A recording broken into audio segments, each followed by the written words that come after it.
Welcome into the Punt and Pass podcast. I'm your host, Drew Butler, joined alongside my co-host, Aaron Murray. Be sure to follow us on social media, at Punt and Pass on Twitter and Instagram. I am at Drew Butler. Aaron is at Aaron Murray 11. And head on over to puntandpass.com to stay up to date with everything going on in the world of college football and, of course, on the Punt and Pass podcast. It's got our YouTube page, which continues to grow. We got great numbers on our YouTube page, so go check that out and subscribe to our channel. It's got everywhere the podcast is distributed. My blog, our picks, I went 4-1 this past weekend, no big deal. And, of course, everywhere our podcast is distributed, which I just said. Big weekend in college football. Hope everybody had a safe and happy Thanksgiving. A lot to touch on. The football was okay, more so the headlines that came out of the weekend. So, Murray, let's dive right into it. I thought maybe the biggest headline, and one that everybody's talking about, is, of course, Sarah Fuller making her debut as Vanderbilt's kicker. That's right. She's the first female to ever play Power 5 football. Due to COVID issues, Vandy was thin at the specialist position. They got the goalie off the girls' soccer team that just won the SEC championship to suit up and play as the starting kicker. They played Missouri in Columbia, and she did not get a field goal attempt. They did not score any points. I'm not even sure if they crossed the 50-yard line. They are awful. She did kick off to start the second half, making history. I mean, it is what it is. She made history. Great for her. A great story. After the game, Derek Mason, the head coach, got fired. Vandy, of course, is winless. So a lot to break down here.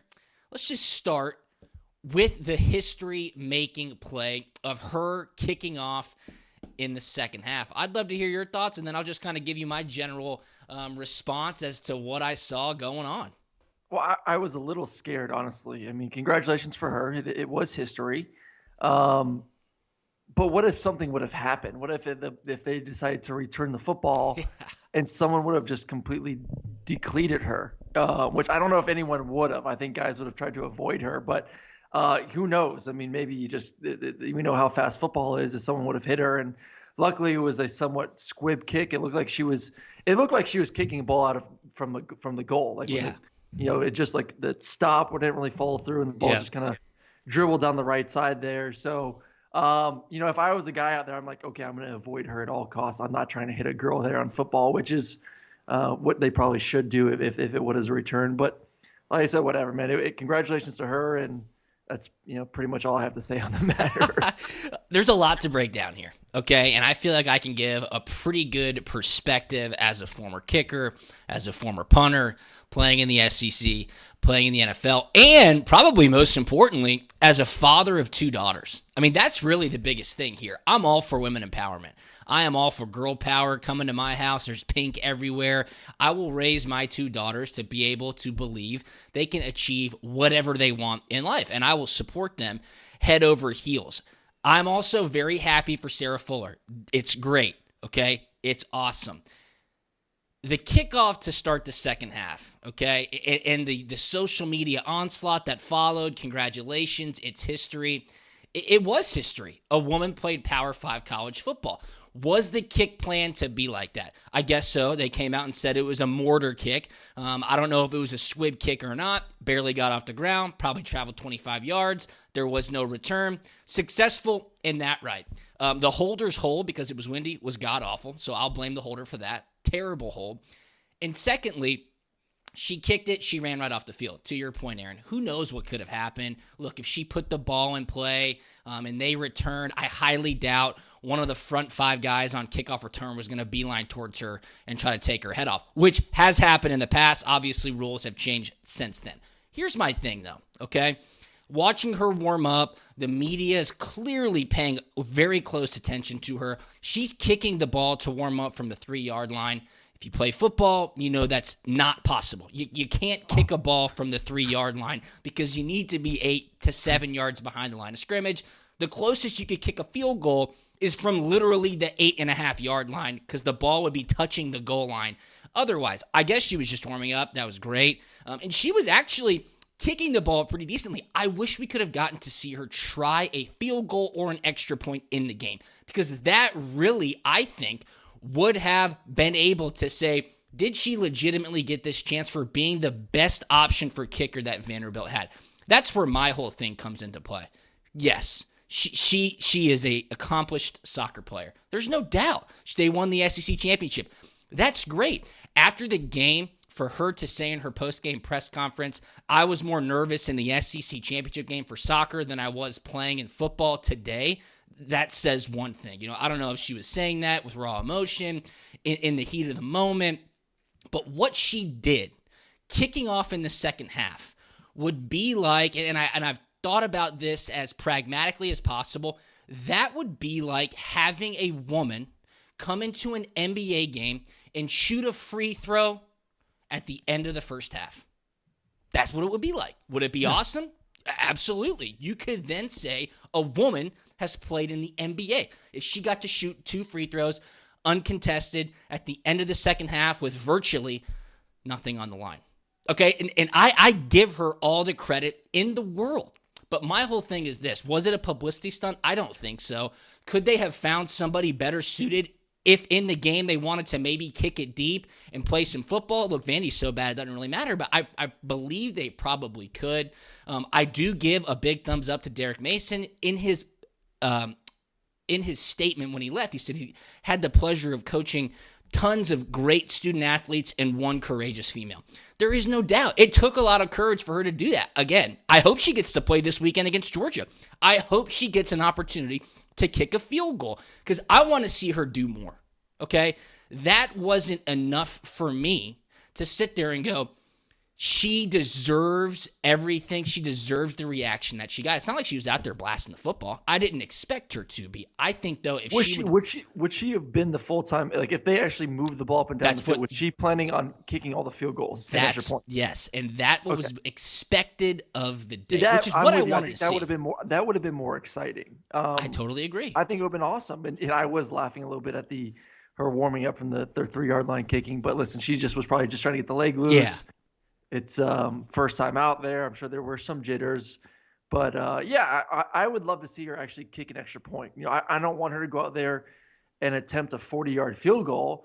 I think a nice, fun extra point would be awesome if somehow they're able to put the ball in the end zone here at some point over the next couple of weeks. That would be awesome. And you know what? Again, going back to saying this as a father of 2 girls, I would say to my girls, I want you to make the 40-yarder. If you want to be a kicker, let's go make 35-yard field goals. And I'm sure Sarah Fuller can, which is why I'm excited to hopefully see her get some more action this weekend against Georgia. Keep the publicity train going. Y'all got nothing to lose. I mean, it would just matter the most if you could get it past the 50-yard line and put her in field goal range. That was the biggest story of the weekend. I'm very happy for Sarah Fuller. Hey, maybe we'll get her on the podcast one day. What did you think about her and the news breaking after the game that she was pumping up the team at halftime? Did you read that, Aaron?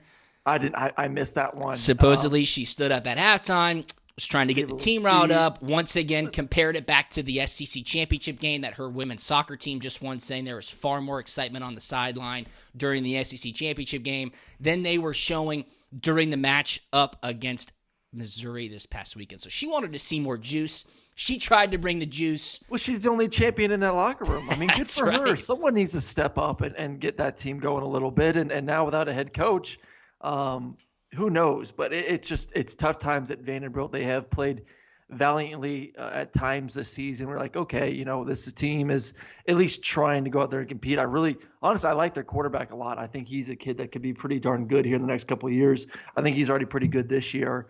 But it's going to the Derek Mason firing, this program is going to struggle until they put money into the athletics, into the football athletics. It just is, man. They have everything you want. They got the downtown. They're in Nashville, which is a tremendous city.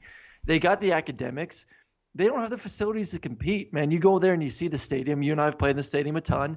It's a dump. It's small. It's depressing. It's sad. It's ugly. It's tough for anyone to get up. I mean, that's why you see all these away teams struggling to play there, including Vanderbilt struggling to play there. There's just no atmosphere at all. It's like playing in a small high school football game almost type feel. It's just the energy's not there. The facilities aren't there.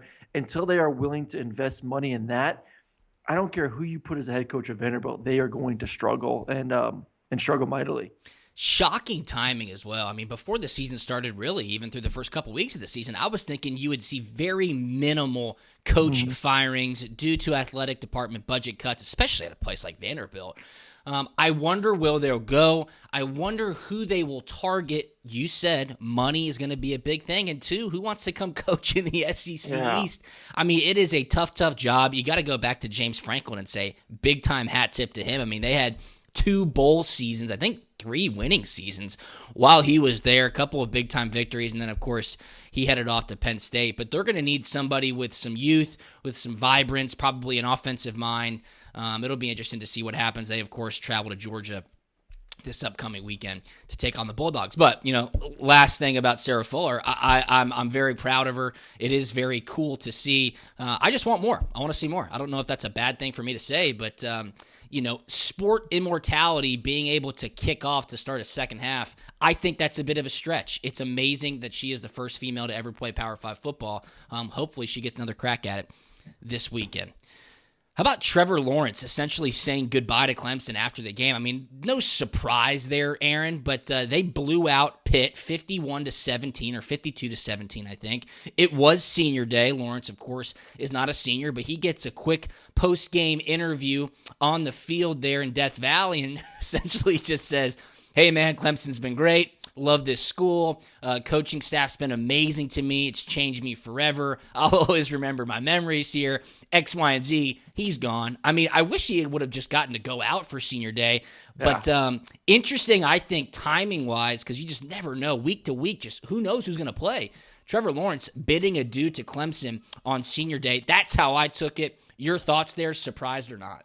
No, not surprised. I don't think anyone's surprised. And listen, the kid has done so much at Clemson. There's really nothing left for him to do there. Won the Natty, won ACC championships, most likely going to win another ACC championship this year. I mean, we'll see what happens against Notre Dame in that championship game. But he's done more than enough there. It's time for him to move on and be the number 1 pick in the draft. So I know there was talks about, okay, does he want to leave? Does he want to be the first pick in the draft by the Jets? If you're a competitor and you're a football player, honestly, and it really is true, you really don't care who has that first pick in the draft. You're just honored to be the first pick in the draft and go out there and see if you can make that franchise just a little bit better. So, he's had a hell of a career. Hopefully finish it off strong here last month of the season into the playoffs, if they make it to the playoffs. But, he tip his cap off to him, man. I thought, who is it, Bryant, who was the quarterback 2 years at Clemson? Yeah. I said, listen, keep Bryant in. He's the senior. He can run. He's played fine. Trevor, just continue to get him in a little bit here and there and develop him, and then, give him the full reins the following season. I mean, as soon as he took over, I think it was against A&M, and then afterwards, he's been nothing but absolute special there for the Tigers. So awesome career there in that stadium. A lot of great memories, a lot of great games, and excited to see what he can do the rest of the year. Yeah, no doubt. I mean, he wants to go out on top. They'll have a great chance with that rematch against Notre Dame in the ACC Championship coming up in a couple of weeks. Notre Dame looks great, took care of business the day after Thanksgiving, beating North Carolina in Chapel Hill, continuing their undefeated season. That's going to be an awesome matchup. I really do think Conference Championship weekend is shaping up to be pretty damn awesome. So I think Notre Dame played their way into the playoffs this weekend. Yeah, I know you said that last week. Yeah, I said it last week. I really think they did, and I just don't think everyone's like, well, what if Clemson goes out there in the ACC championship game and absolutely just demolishes Notre Dame, and that could happen. But the more I watch this Notre Dame football team, this is a really good football team. It really is. They play, obviously, this entire season defensively. They've been tremendous, and you know how big of a fan of Ian Book I am. He is exciting to watch. I don't know if you saw that crazy pitch he had rolling to his left, pitched it off like some guy. His hand hit a helmet. Ball is still completed like 5 yards down the field, but he's just a playmaker. He's just a baller. He knows how to go out there and just kind of freelance at times and make those extraordinary plays. So I just think this is a really good football team, an exciting football team.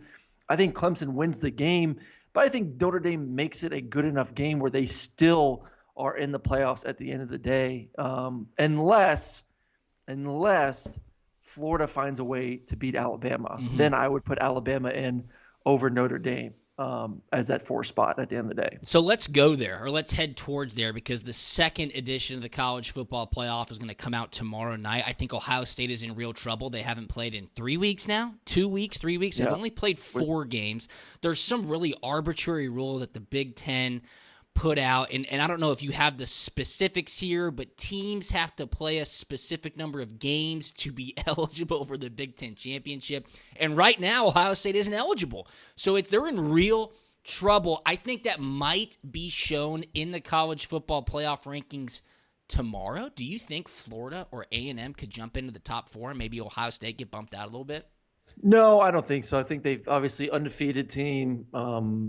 They're not going to – I don't see They are A&M one of the 4 best teams. Yeah, they are, and I don't see A&M moving in. A&M was obviously defensively, they looked pretty good this weekend versus LSU. Offensively was not a great performance by them. I don't think they did anything to really excite the committee to say, okay, look what they did against LSU.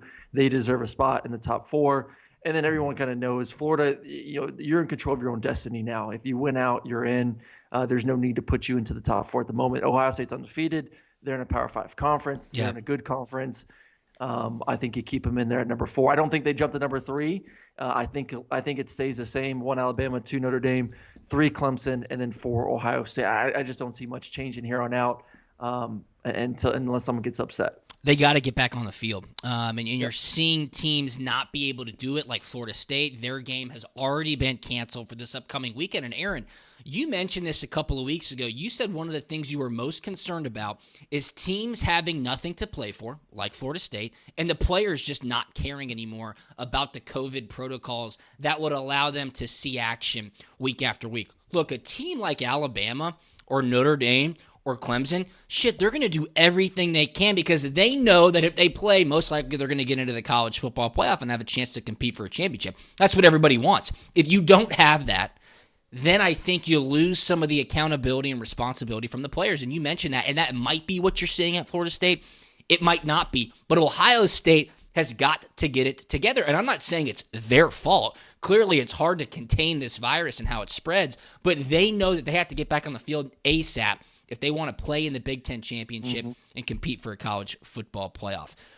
Bama blew out Auburn. I don't think many thought this would be a game. Bo Nix, really some head-scratching decisions. We talked about last week his play inside Jordan-Hare and then on the road. It did not differ this past weekend. Bama won 42-13. They covered that 24.5-point spread. Here's what I saw, Aaron, and tell me this. Clearly, Bama and Florida are going to play in the SEC championship. Florida, a bit of a slow start against Kentucky this weekend, but they took care of business as everybody expected. They beat Kentucky 34-10. I think Bama's way better than Florida. And I'm kind of worried about Florida because they're getting a lot of love. Kind of worried about Florida in that SEC championship game. You and I talked to Damian Harris last week on Campus Store Live, and I just asked him, I said, hey, man, tell me this. Bama goes to the SEC championship seemingly every year. They got a ton of familiarity with Mercedes-Benz Stadium. They know what it takes to perform on that type of stage. Florida, not so much. And when I look at Mac Jones versus Kyle Trask, and this might be my bias speaking, I just think Mac is a better quarterback. He pushes the ball downfield better. He's able to make more plays. Trask, man, he is I think, system quarterback. Tell me I'm wrong. I think Bama's going to blow out Florida, and I think Mac Jones is a better quarterback than Kyle Trask. Well, I just want to talk about the Auburn game first before we jump into that Alabama-Florida. Listen, Bo Nix, I thought, played fine. It wasn't his best game. I honestly didn't think he played a terrible football game. They couldn't run the football. I just broke down the game this morning once again, and they could not move the ball on the ground. And then right before halftime, they had the drop touchdown pass on a beautiful little double go. He threw an absolute dime as he's getting smacked in the backfield. Yep. And Seth Williams dropped it. That game could have been at halftime 21-10 with a big play heading into halftime, and who knows the momentum after halftime. I'm not saying Auburn would have come out and won the football game, but at least you get some good feeling heading into it. And then he threw the interception off, once that pass was dropped. The second interception was more the receiver's fault. It was a screen, a little tunnel screen. The number 3 receiver was supposed to block for the number 2 guy. He didn't get the block. Number 2 guy got bumped away. It was just a complete cluster. And as a quarterback, you're trusting that, hey, these guys are going to block correctly. He's going to fight through the man coverage, and I got to throw it to him, and he's going to make a play and then get behind the offensive lineman and run that tunnel screen. Didn't fight through it. Terrible block by number 3 guy, and it turned into an interception. So that second interception was, a little bit on everyone, I think, not totally on Bo. Like I said, Bo didn't play an incredible game. I didn't think Bo played a terrible game. He just had no help around him, and that really hurt. And then, for Alabama, they're just too darn good. I'm with you, man. I think the way their defense is playing right now, it's scary, scary good how good they've gone from week 1, week 2 to now 8 games into the season. They're a completely different unit. And then Devontae Smith. It's unbelievable. Put that guy up for the Heisman. What dude. He's able to do with the ball in his hands is just absolutely stupid. That little fake block slant touchdown that he caught that he was able just to blow by the safety at the end of it. Turn the Jets on. Is just absolutely stupid. And I agree with you. I do think Mac is really special. I love his pocket movement, his awareness, his accuracy down the football field, his decision making. Everything is just he's working himself into a possible first-round pick next year. The way he's played this year, the type of offense that they're playing in right now fits identical to what you're seeing in the NFL right now.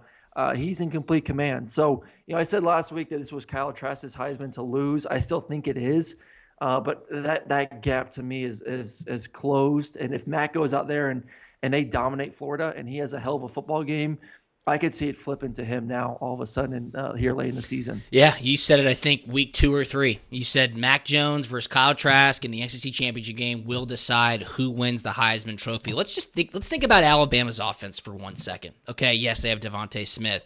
John Mechie's playing at a high level. Jalen Waddle. I mean, I can't believe Nick Saban's thinking he could come back at the end of the season. No chance that happens. But think about this. They threw the ball, or there was 18 receptions in this game for 302 yards and 5 touchdowns. Devontae Smith is breaking every receiving record at Alabama, every receiving record in the SEC. The way they have transformed their approach on offense, and I know we've talked about it a lot this season, really it's something to admire. They have evolved with the game of college football. They're not necessarily looking for a Justin Fields at quarterback or somebody who's extremely elusive and can extend plays. Mac Jones is delivering such catchable passes. He throws it with great timing and accuracy, and Kyle Trask does too. I'm not saying he's not a good quarterback. I just think Mac Jones right now is playing at an extremely high level, and shit, who wouldn't with Devontae Smith? The guy is unbelievable. It seems like he's been at Alabama for 10 years. And like I said after the Georgia game, Georgia needs to give him an honorary degree because he owns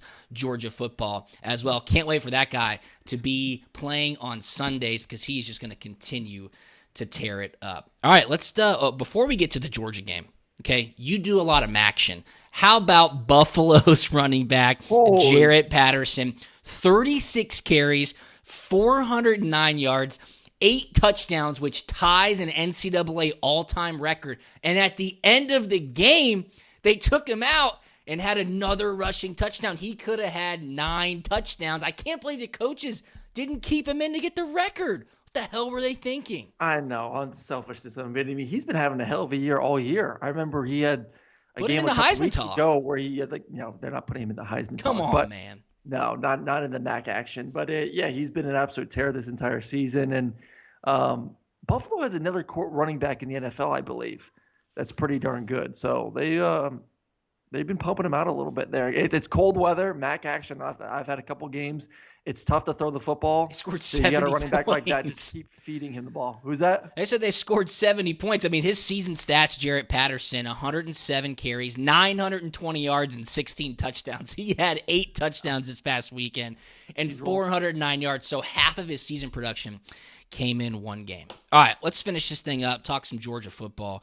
Georgia went to South Carolina, played the Gamecocks at 7:30 p.m. on SEC Network. They handled this game mightily. They won 45-16. The storylines, obviously, Georgia's defense looked great. South Carolina playing with the skeleton crew, again, decimated with COVID issues and injuries, and the injuries continued to pile up during the game. Georgia had a much more balanced offense. JT Daniels looked good once again, and he posted an Instagram picture, Aaron, I believe yesterday, that said more to come. Anthony Dasher over at UGAsports.com and Riding the Bulls, he kind of dug into it and said all signs are pointing, although they have not confirmed that JT Daniels will be back next year. I would agree that he probably will be. He better be back. Of course, this is the Georgia fan base talking, saying he could go pro. I don't think he will. I think that kind of brings more questions into what could happen down the road. Will Brock Vandagriff stay committed? I don't know. We'll get to that in a minute. Let's touch on this specific performance. I think we have to take it with a grain of salt. South Carolina badly beaten up, had virtually nobody. Luke Doty, the quarterback, I mean, it was his first start. Not his first action, but his first start. Your initial thoughts? It was exactly what I wanted to see Georgia do. For Run sure. the football, dominate the line of scrimmage. I mean, how many touchdowns did we see in that game where the running back didn't even get touched? Not even a finger, just straight through the line. Looked great. Safeties, linebackers in the wrong position, and just an easy touchdown. And, I feel bad for our boy Bobo. I mean, it really is a skeleton crew. It's a team that's very defeated in South Carolina. They knew they were overmatched, and Georgia hit him in the mouth. That's what you have to do if you're Georgia. Good teams do. You got to dominate the games you're supposed to dominate. I would have loved to see them do that versus a team like Kentucky a few weeks ago. You got to do that. If you're going to be considered an elite team, you got to do it. That's what Alabama does every single week. They don't care who they're playing. They play Alabama football, whether it's against a top 10 team or it's against the worst team in college football. They come out there for blood. They come out there to dominate, and that's what they do. And then that's that dog-type mentality inside of you that I'm going to go out there and play my best regardless of who the opponent is. So to me, that was a great performance. The offensive line was tremendous. Defense looked great. The guy that was the biggest surprise, not I guess biggest surprise, but the most fun to watch during the game was actually Kevin Harris, the running back for South Carolina. That dude is an absolute freaking tank. Yeah, he's a big-time player for sure. I mean, at least you can build around him. I mean, you got to figure out the quarterback position next year, whoever the head coach and OC is going to be, but at least you got a tank at running back that can get you some yards and is going to fight for no matter what. I mean, that's a kid that has been the offense the entire year, especially without their star receiver playing right now. A team that's 2 wins, and he continues to fight. So that was if you're a South Carolina fan, that's good to see. You can at least build around him. That's what good teams do. They take care of business against lesser opponents. I don't care if it's a skeleton crew. I don't care if they're just having a down season. Good teams go out and dominate from start to finish. That's what Georgia did. I want to ask you about the offensive game plan. Clearly, the offensive line dominated. They were able to do whatever they wanted in the run game. But in the passing game, JT Daniels continues to look like a quarterback, which is great to see. Great command of the offense, great command pre-snap, getting guys in position, communicating, and then executing, which I think is the biggest thing. And to me, I sit there on Saturday night and I go, man, it's kind of shocking how good he looks. And really, it wasn't anything spectacular on Saturday. He did not need to be spectacular, but he throws catchable balls. The passes that are incomplete are not wildly off target. The interception that he had obviously was an unbelievable interception by South Carolina, a little tip drill on the sideline. So it's clearly not his fault, but he's delivering the ball downfield. He's sitting in the pocket. He's doing what you would expect a starting quarterback to do. Makes me think, if JT Daniels, and I thought this is a big if JT Daniels was healthy enough, or if the coaches played him earlier, let's just take it for hypothetical's sake. If he played both the Alabama and the Florida game, would Georgia have split that series? Would they have won one of those games if JT Daniels, seeing what you've seen from 2 football games, I know it's against Mississippi State and South Carolina, do you think Georgia would have won one of those games? Remember, they were up at halftime against Alabama. They were up in the first quarter against Florida too. Yeah. I mean, they were winning both those football games early on, and I don't know, because it's so hard to judge him based off the teams they've played this past 2 weeks. I mean, like you said, they've played Mississippi State and South Carolina, 2 teams with skeleton crews, 2 teams with 2 wins, and 2 teams that have completely, I think in my mind, have not given up on the season, but they're not going out there with anything really to fight for at the moment. So they're just not really excited to go out there and play a team like Georgia. So he has benefited from that. I'll give him that, but he has looked really good. I've been really impressed through 2 weeks what he's looked like. So I think it's a better chance. Yes, he would have given them a better chance to win one of those games versus Alabama or Florida. I'm not saying that he was the key difference and that they would have won those games, but both games would have been closer and they would have had a chance in the fourth quarter to win them. So, yes, I think they could have split it possibly. Yeah. I agree with you there. And again, it's really tough to sit here and say JT Daniels is the man based off who he's played. I'm not faulting him for that. You play who the other team puts out in front of you. Here's my other question.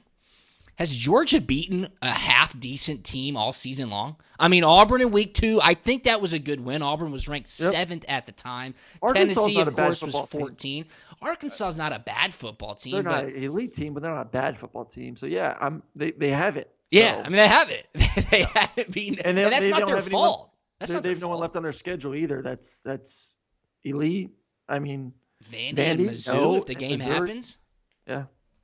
So. I don't know. I mean, and again, I'm not saying it's Georgia's fault. I mean, this is who they play against, and it just makes you scratch your head and go, man, what could have been? Like, win one of those games, preferably the Florida game. You're in the SEC championship, and then who the hell knows, because JT Daniels continues to look good and get better week after week. Let's look towards next season. Georgia fans love to look towards next season. I do. Do you think, though, if Georgia would have won one of those games, though, that JT Daniels would have been given the opportunity to start?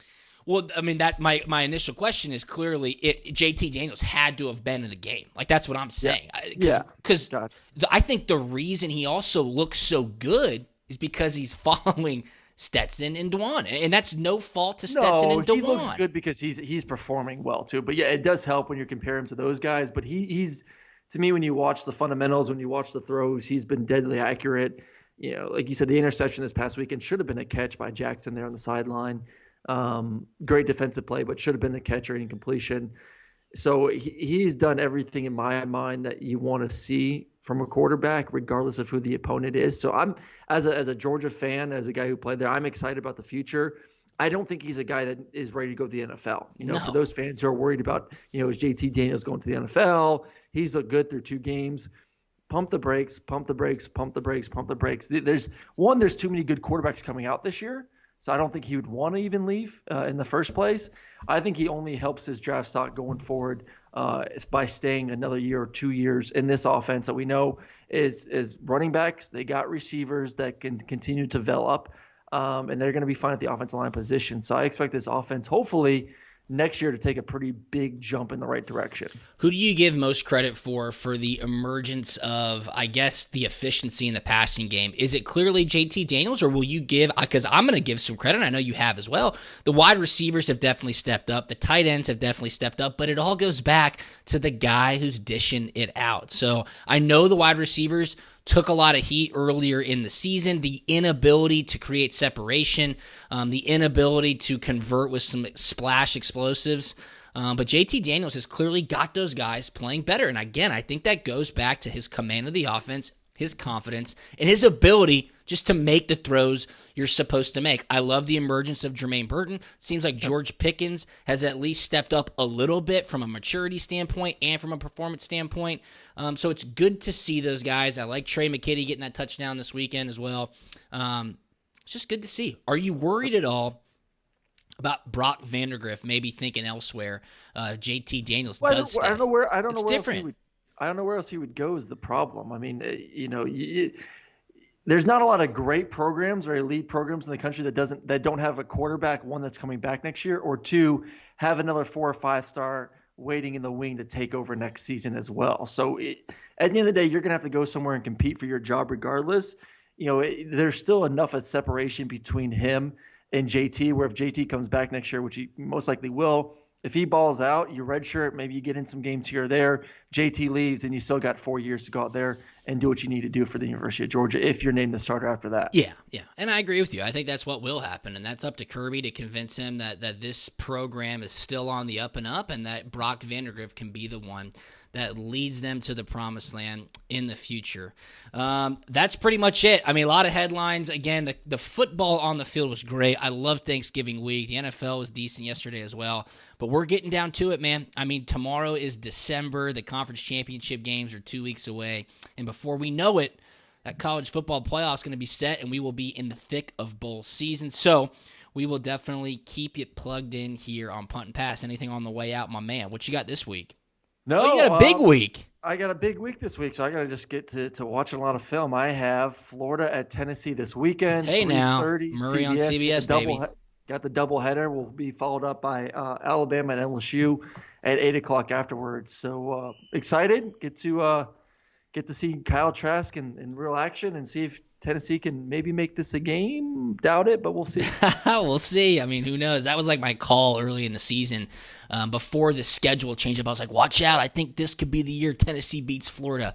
I don't know. I want to know how the Tennessee fans are going to embrace Aaron Murray after 2 years ago. You got so much shit for saying Jeremy Pruitt might not be the best choice for head coach. Look, you might be vindicated in some eyes. Maybe they'll be asking Aaron Murray to be the head coach after you call a flawless game on CBS this weekend. Well, we're happy for you, my man. We do have some good football coming up this weekend. Texas A&M at Auburn, like you just said, Florida, Tennessee, Indiana at Wisconsin, and, of course, the nightcap is Alabama taking on LSU. LSU's top receiver just opted out. So, again, who knows what to expect from the Bayou Bengals. But, of course, we will all be tuned in. Be sure to follow us again on social media at Punt and Pass on Twitter and Instagram. I'm at Drew Butler.